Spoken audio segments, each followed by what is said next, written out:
Good morning. Hopefully you're ready for Bible study this morning. I'm checking the time. Yeah, we're like right at 10:30. How are you doing this morning? I hope you have your drink, your cup of coffee.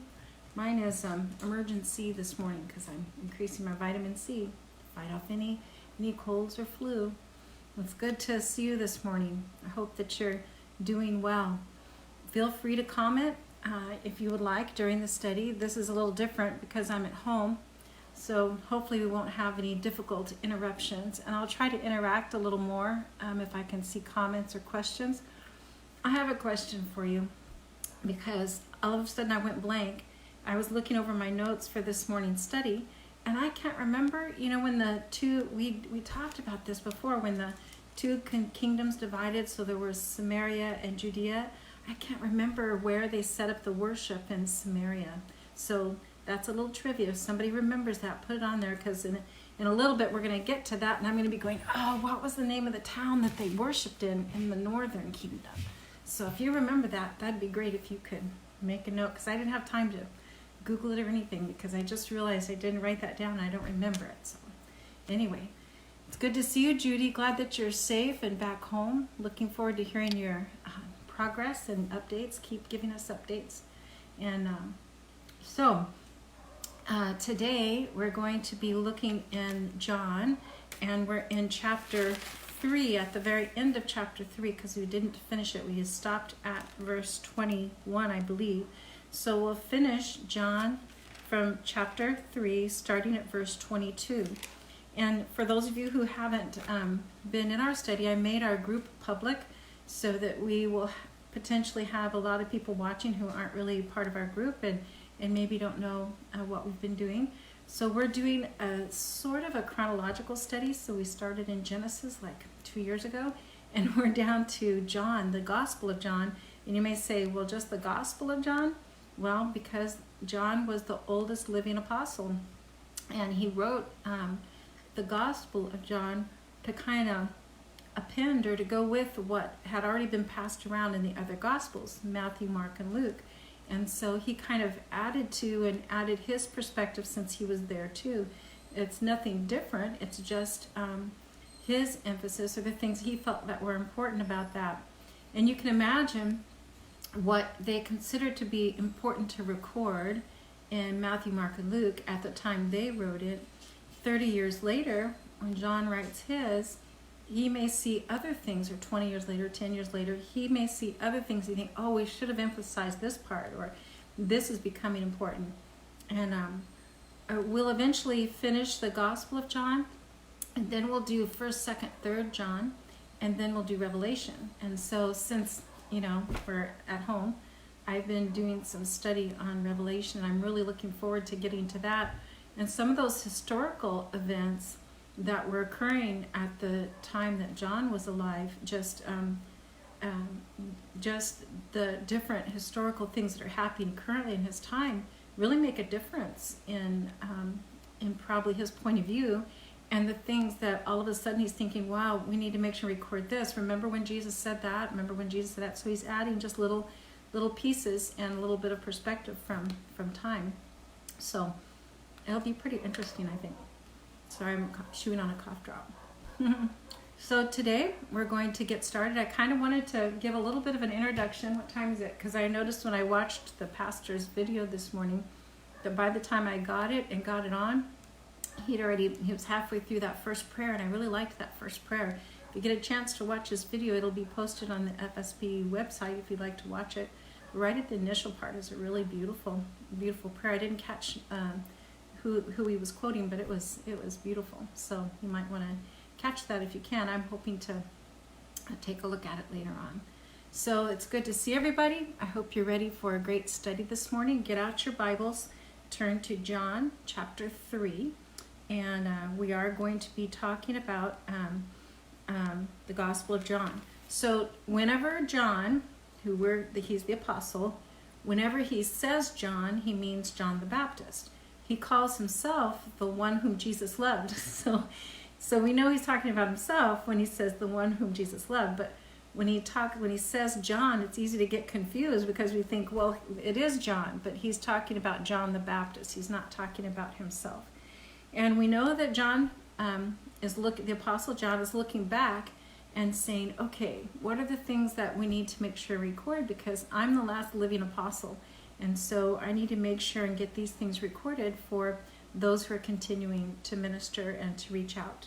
So in chapter 3, starting at verse 22, John 3, verse 22, it says, after this, Jesus and his disciples went into the Judean countryside, where he spent some time with them and baptized. Now John also was baptizing at Enon near Salem, because there was plenty of water, and people were constantly coming to be baptized. This was before John was put in prison. An argument developed between some of John's disciples and certain Jews over the matter of ceremonial washing. They came to John and said to him, Rabbi, that man who was with you on the other side of the Jordan, the one you testified about, well, he's baptizing, and everyone is going to him. To this John replied, a man can receive only what is given him from heaven. You yourselves can testify that I said, I am not the Christ, but I am sent ahead of him. The bride belongs to the bridegroom. The friend who attends the bridegroom waits and listens for him and is full of joy when he hears the bridegroom's voice. That joy is mine, and it is now complete. He must become greater, I must become less. The one who comes from above is above all. The one who is from the earth belongs to the earth and speaks as one from the earth. The one who comes from heaven is above all. He testifies to what he has seen and heard, but no one accepts his testimony.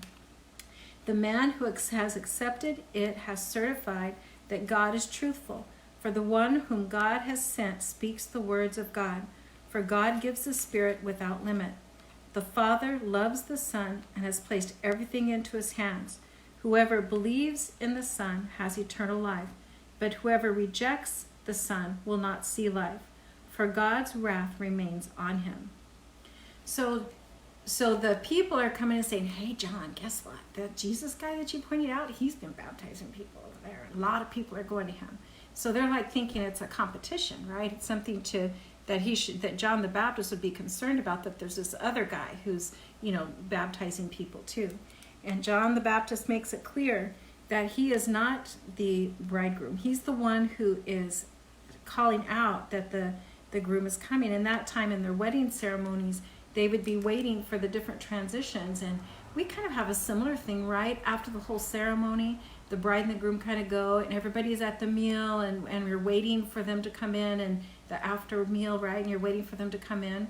And so it's kind of similar to that, in that they were waiting for the next part. And the groomsmen, the head groomsmen would be there going, okay, they're coming. And that's kind of the same thing. So John the Baptist is saying, I'm not the groom. I'm the groomsman. I'm the one who's saying he's coming. And so I'm gonna decrease and he's going to increase. Right here where it says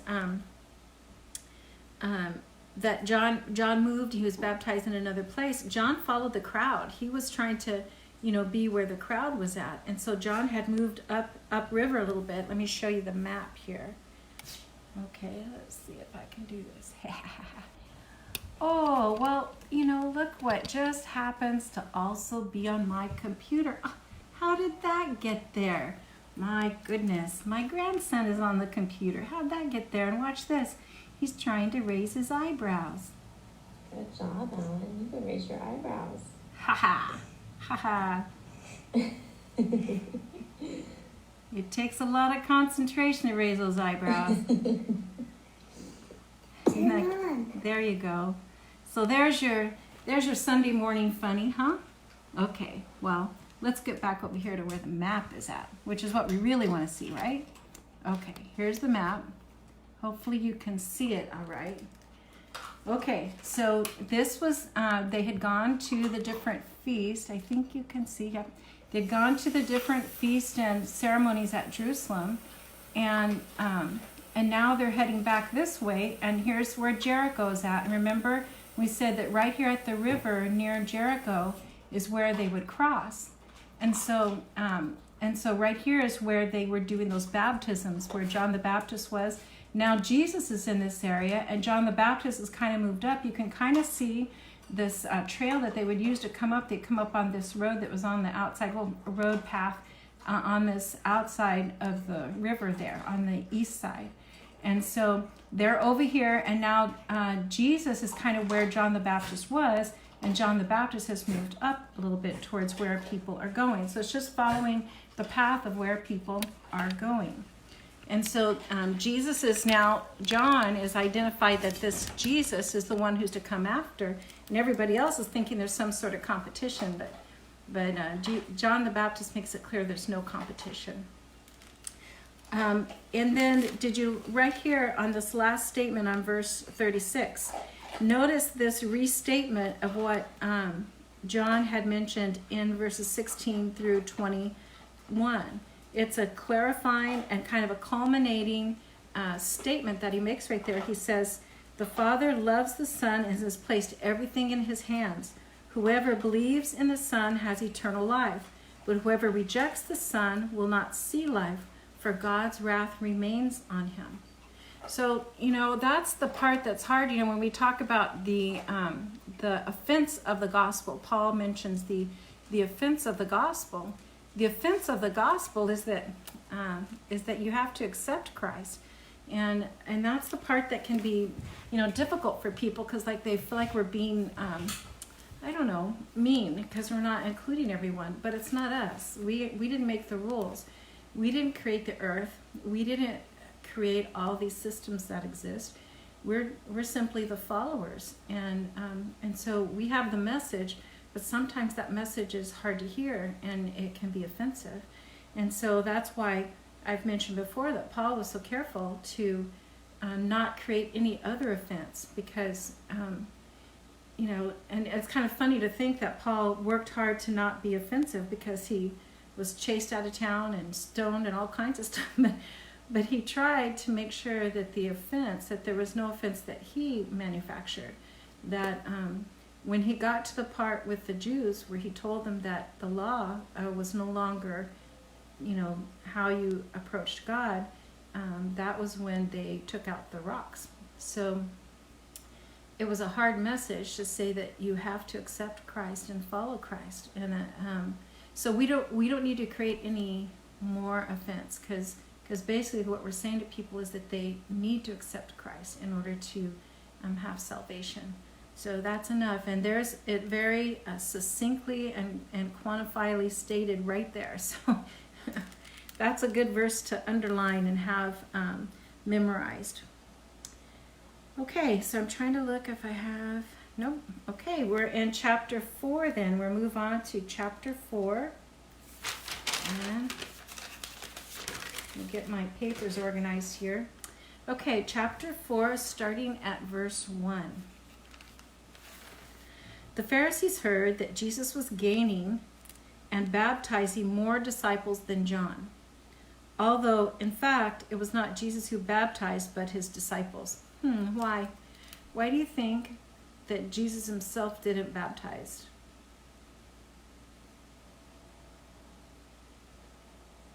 I would imagine that he's making sure that it's understood the role the apostles are going to play. Because someone might say, well, I was baptized by Jesus Christ himself. You were just baptized by Matthew. Well, not Matthew. You were just baptized by that Matthew guy. And remember already what happened when Paul was on his missionary journey, and they would say, well, I was baptized by Apollos, and I of Apollo, and he tried to do that thing. So I really think, my opinion is that Jesus avoided that, because that way the disciples learned their role was to baptize people, and you wouldn't have this thing where people are, trying to be better than one another. So that makes a lot of sense to me that he would not baptize people. But it doesn't say anything here about that, so that's my assumption. That's just what happened, that he didn't baptize. When the Lord learned of this, he left Judea and went back once more to Galilee. So he's going to go back to Galilee, right? In other words, he's not going to compete. He's not trying to compete with anyone. He's just trying to minister and to baptize. So he's getting out of this conflict about who has more converts than another. Now he had to go through Samaria. Stop. What? That does not make any sense. Look over here at our map. Okay, I won't show you more grandbaby pictures. I really am looking at the map this time. Okay, if you look at the map, oops, let me get it just right.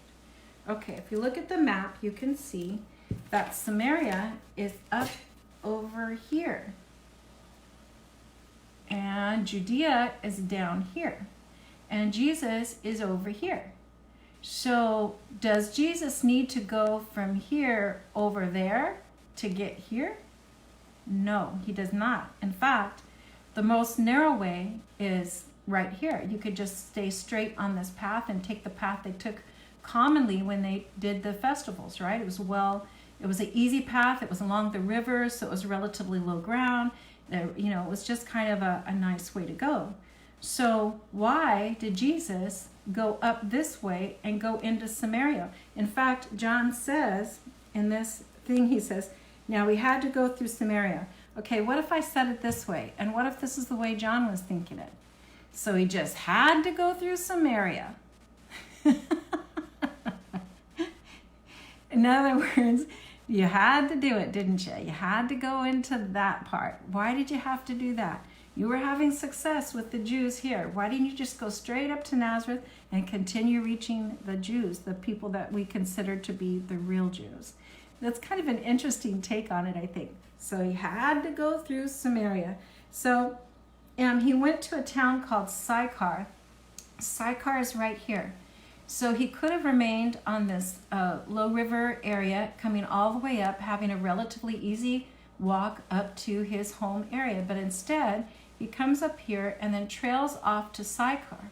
And Sychar and all of Samaria, this whole area here, you run into those hills. So you're having to go over not like mountains, like really tall mountains, but low mountains and hills. It's a harder walk. And it's not going to take you up here. It's not on the way. So part of the history of Sychar is kind of interesting, that town, because that's where Jacob's well is at. And Jacob's well is still there. You can go see it. But there's a church that's been built around it. And if you lower a bucket down to try to hit the water, you've got to go 120 feet. And a lot of towns built their town wells. They tried to build their wells in a way that the water was being replenished all the time. And we have examples of water systems that used pools of water, and they would use aqueducts to bring it in. We're going to talk about that a little bit later. But this was, Sychar has a well that's fed by an underground kind of stream where there's continually fresh water. But it's 120 feet down, so it's quite a bit down for a bucket. So imagine you have to have a rope. The rope is going to have to be more than 120 feet long, and you're going to have to take that bucket all the way down and then all the way back up. So it's not like a shallow well, but it has lasted and is still has water.